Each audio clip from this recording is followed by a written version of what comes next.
I recognize the hour is late and the interest is still quite high, at least for this new representative. I've been here 100 days and change, so I'm new to shipbuilding. I'm a physician, a doctor. I've designed laboratory tests. I have never designed a boat. And I want to thank you all for being here and giving your best opinion. But I'm still trying to sort out in my mind about these ships that have a hull that doesn't work.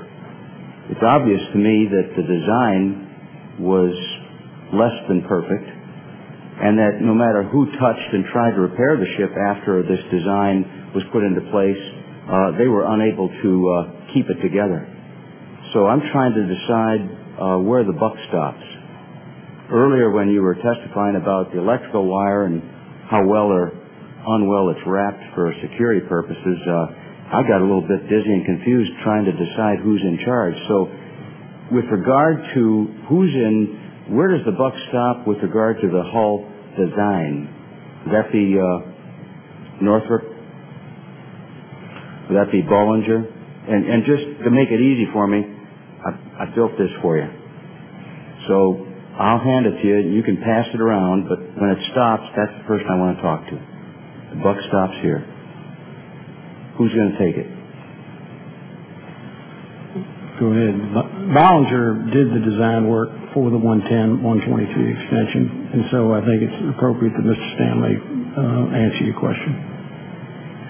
So, Mr. Stanley... I'd be glad for the buck to stop here. Very good.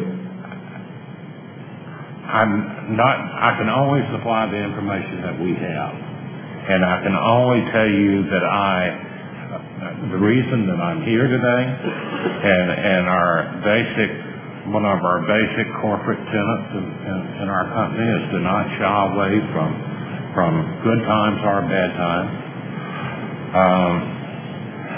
I can't answer your question where the buck stops yet.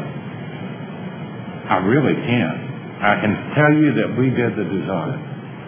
All right, so the answer is yes, you did do the design for the hull. We did the design. And if that design has been proven to be inadequate for the task at hand, would you agree with me that your company then would be responsible for the failures that follow? That could be possible. And so if I represent the people in Wisconsin, northeast Wisconsin, and we got something designed, the design failed, would it be too much to ask for our money back?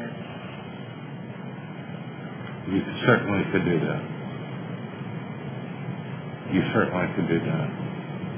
If you did accept damages and we did get all of our money back, including loss of use for these 8 ships in their future years, would that permanently damage your company?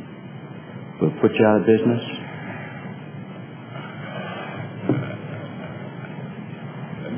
There's a question before that. There are very clear ways contractually in DeepWater as well as naval shipbuilding that Mr. Taylor refers to determine where the buck stops. Mr. Stanley, we cannot hear you. I'm sorry. And this testimony is, I really, really want to hear this. There's very clear ways and established ways to settle where the buck stops. There's contractual obligations that are placed on the contractors. There's obligations the government undertakes in its side of the contract.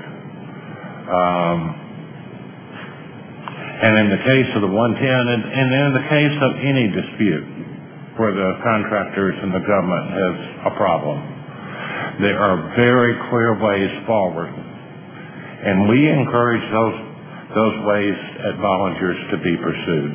And I hope that answers your question. It does in part, and leads to some other queries.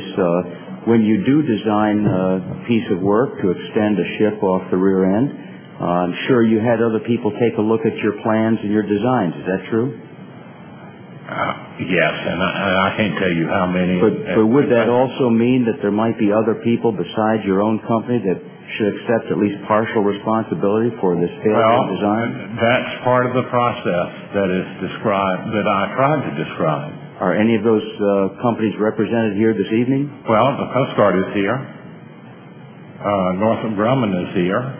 That's two other individuals. And Bollinger is here. I don't know if there's ABS people here. I haven't seen them.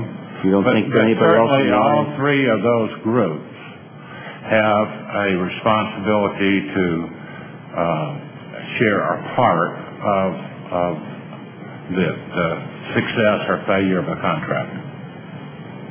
Well, I want to applaud your honesty in accepting the buck stops here sign. I think that it takes a great deal of courage to be here when things are bad. I know in the practice of medicine, sometimes doctors will do everything right, but things still don't work out. People still succumb even to an illness that's treated appropriately. And I'm a little saddened because no one has really got to the bottom line in figuring out why this unprecedented modification of a lightweight, high-speed craft hasn't been analyzed to the point where you could present the data here this evening to someone who really understands shipbuilding that could explain exactly where a single or multiple failures occurred in the design. But obviously, this is a troubled project, and you'd accept that. I applaud you for accepting, if not total, at least partial responsibility, and I yield back my time. Thank you very much.